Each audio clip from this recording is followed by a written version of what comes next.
Secretary of State John Kerry heading to Asia Friday to help ease tensions on the Korean Peninsula. With more details on that, Wall Street Journal's Robert Orlean joins us now from our bureau in Washington. Bob, thanks for being there. Robert, can you tell us more about the trip here? What exactly does Secretary of State John Kerry want to achieve? Well, John Kerry's on his way right now to South Korea. He's leaving London. He should be landing in South Korea tomorrow.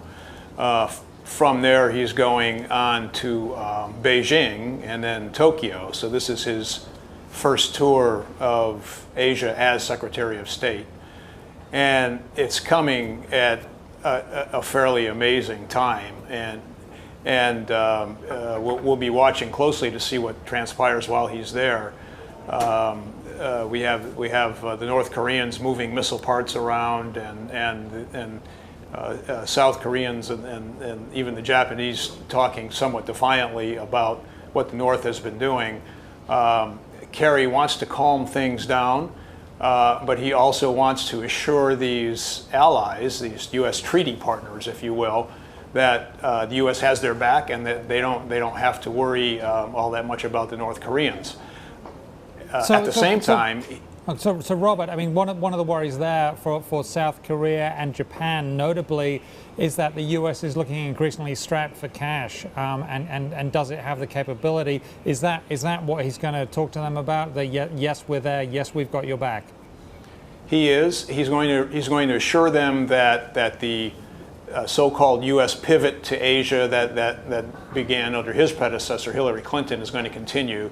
That the budget cuts are not going to have any effect on the overall U.S. strategy. That the U.S. is fully capable of taking care of its allies in the region, and that's all part of trying not to get them to do anything rash and perhaps make a misstep and miscalculate in the region, just as they're hoping that the North doesn't also do the same. Now, part of his plan, I understand it, is to sort of try and get the Chinese to jawbone the North Koreans into sort of standing down. That's a very delicate thing to try to do, isn't it? It's delicate and it's usually futile. The Chinese think that the U.S. overestimates their influence with the North Koreans. The Chinese have an interest in stability in North Korea so that they don't have waves of refugees coming into their country, but they don't necessarily, by keeping things calm in North Korea, they don't necessarily have any particular influence over how the regime conducts itself.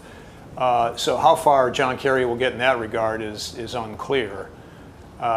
So there's an assortment of security and diplomatic challenges he's going to face on his first trip there. Okay. Well, we'll be checking back in with you to find out what he's been doing over the next few days. Thank you very much, Robert Orlean. Sure.